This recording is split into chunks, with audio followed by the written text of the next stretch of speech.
तर मित्रांनो हे बघा मी तयार झालेली आत्ता, म्हणजे आम्ही दोघी पण, आणि आम्ही निघालेलो आहे आत्ता वड पूजायला. म्हणजे आज वटपौर्णिमा आहे, त्यामुळे कशी दिसते मी मला सांगा कमेंट्समध्ये नक्की.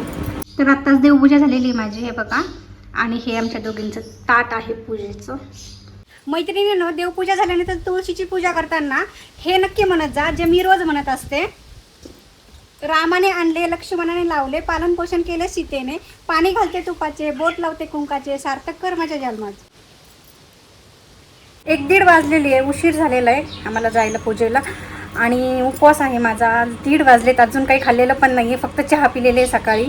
तर भूक लागलेली आहे. आणि हर्षदाचं तर काय अजून आवरत नाही आहे.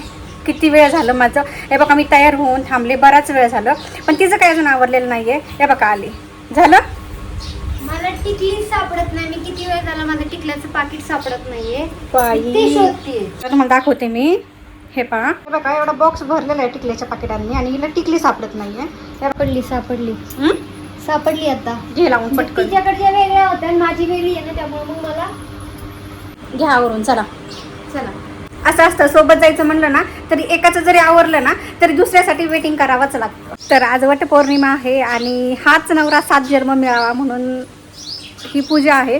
तर ती पूजा करण्यासाठी निघाले मी. आणि खरंच मला 7 जन्मी हाच नवरा पाहिजे, कारण का खरंच ते खूप भारी आहे. कारण यांचा स्वभाव आहे ना खूप भारी आहे. माहिती आहे तुम्हाला की माझा स्वभाव खूप रागीट आहे. खूप मला असं पटकन राग येतो, आणि एखादी गोष्ट मला पटकन अशी सहन नाही होत की मी जी फटकन बोलून टाकते. आणि अगदी त्याच्या विरुद्ध यांचा स्वभाव असा आहे की किती जरी राग आला ना तरी पण असं प्रत्येक गोष्ट शांतपणे, प्रत्येक गोष्ट शांतीत यायची. किंवा असं एवढं मी चिडलेले असताना, एवढे रागवलेले असताना मी कधी कधी त्यांना एवढी भांडते, कधी कधी बडबड करते, पण कधी एका शब्दाने पण मला बोलत नाही. त्यामुळे खरंच त्यांचा स्वभाव खूप भारी आहे. तर पुढचे 7 जन्म नाही, जेवढे मला जन्म मिळतील ना तेवढ्या जन्मात मला हाच नवरा पाहिजे अशी माझी इच्छा आहे. त्यामुळे मला हेच पाहिजेत, म्हणून मी एवढी मेकअप करून, आणि प्रत्येक सणाला माझा एवढा मेकअप असतोच. म्हणजे असं नाही की मी आज किंवा हे रील्स करते किंवा व्हिडिओसाठी मी एवढा सगळा मेकअप केला, तर असं नाही. या अगोदरही मी रील्स जेव्हा बनवत नव्हते किंवा व्हिडिओ काढत नव्हते त्यावेळीसुद्धा माझा एवढा मेकअप असायचा. आणि माझे एवढेसे गजरे वगैरे असायचे. हे बघा म्हणजे एवढेसे गजरे वगैरे असायचे, कारण यांना माहिती आहे मला गजरे खूप आवडतात. त्यामुळं मला कालच म्हटले होते की ते सगळं काम राहू दे, ते पहिले ड्रॉवरमधनं पैसे घे आणि गजरे घेऊन ये. तुम्हाला एक गोष्ट सांगू मित्रांनो, मला गजऱ्यावरनं आठवलं, आमच्या भाऊजींचं लग्न होतं. म्हणजे हारूचं लग्न आणि भाऊजींचं लग्न एकाच दिवशी होतं. त्यामुळे मला मम्मीकडे काही हारूच्या लग्नासाठी जाता आलं नाही, कारण इकडे भाऊजींच्या लग्नाची जबाबदारी सगळी माझ्यावरती होती. त्यामुळे मला इकडेच थांबावं लागलं सासरी. आणि गजऱ्यावरून आठवलं की भाऊजींच्या लग्नात काय झालं माहिती आहे का, नवरदेवाची गाडी डेकोरेशनला दिली होती. ती डेकोरेशन होऊन आली, सगळ्यांचं आवरलं, सगळे रेडी झाले, आणि माझं पण तयार झालं. मला पण पार्लरवाली होती, माझं मेकअप वगैरे झाला, आणि मला गजरेचं नव्हते. मला एवढा राग आला की काय सांगू. माहिती आहे तुम्हाला, मला अक्षरशः रडायला आलं. आणि म्हणजे यांनी सांगितले होते गजरे आणायला. डेकोरेशनवाल्याची चुकी होती की त्याने ना गजरे पॅक करून ठेवले पण गाडीत ठेवले नाही. डेकोरेशन होऊन गाडी तशीच घरी आली, आणि मला हे म्हटले की गजरे गाडीत आहेत. मी शोधते सगळीकडे पण नाही भेटले. एवढा राग आला, एवढी रडत होते. म्हणजे एखादा माणूस माहिती आहे का की मला दागिने पाहिजे म्हणून रडू शकतं, किंवा मला साडी चांगली पाहिजे म्हणून रडू शकतं, किंवा अदर कोणते कारणं असू शकतात. आणि मी असे होते की माझा मेकअप झालेला असतानासुद्धा मला गजरे पाहिजे म्हणून रडत होते. आणि फोटोग्राफर यांचे फ्रेंड्स आहेत, तर ते त्यांना मी भाऊजी म्हणते. तर ते म्हटले की वहिनी तुमचा माझ्यावर विश्वास आहे ना, मी तुमचे गजरे नाही येऊन देणार, फक्त एक फोटो काढायसाठी चला. नाही म्हटलं, नाही म्हणजे नाही. मला जेव्हा गजरे येतील तेव्हाच मी फोटो काढायला येणार. आणि खरं सांगते, जेव्हा मला गजरे आले तेव्हाच मी फोटो काढायला गेले.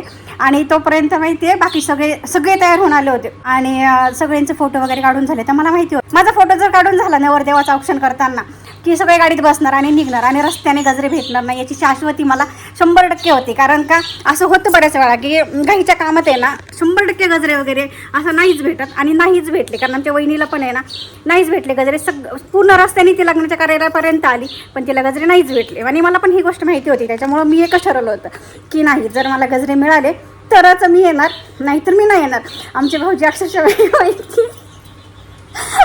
बसून राहिले, आणि बाकी सगळे जे आले होते पूजेला ते पण बाहेर वाट बघतात की सोनाली कावराना, सोनाली रडतीये, सोनालीला गजरे नाही आहे म्हणून. तर एवढं म्हणजे नाही का, एवढे मला गजरे आवडतात. आणि हे मला पहिल्यापासून गजऱ्याची आवड आहे, म्हणजे लहानपणापासूनच आहे, की असं नाही की मला आत्ता एवढ्यातच गजऱ्याची आवड आहे. सगळे भाऊजींच्या लग्नाचा एक किस्सा होता, तर मला असं वाटलं तुम्हाला शेअर करावा म्हणून मी शेअर केला. कसा वाटतोय? तर आम्ही दोघींनी आता आमची ताटे घेतलेली आहेत, त्यामध्ये मोबाईल ठेवला व्हिडिओ काढायला. तर पहिले पूजा वगैरे करून घेणार, नंतर फोटो सेशन करणार आहे. आता ब्लॉग घेते ही. आणि आम्ही दोघींचं आवरून झालेलं आहे आणि आम्ही दोघी कशा दिसतोय कमेंटमध्ये नक्की सांगा. आणि चला आता निघतो, ब्लॉग कंटिन्यू करा.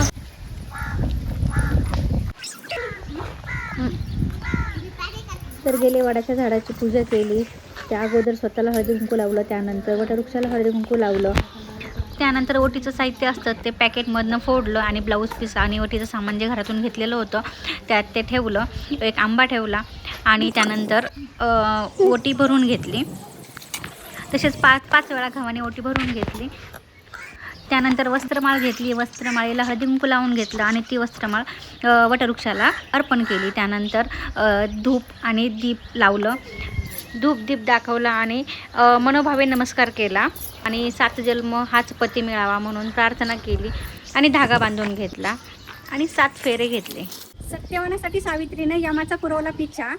सत्यवानासाठी सावित्रीनं यमाचा पुरवला पिछा. राहुल रावांमुळे अखंड सौभाग्य लाभावं हीच माझी इच्छा.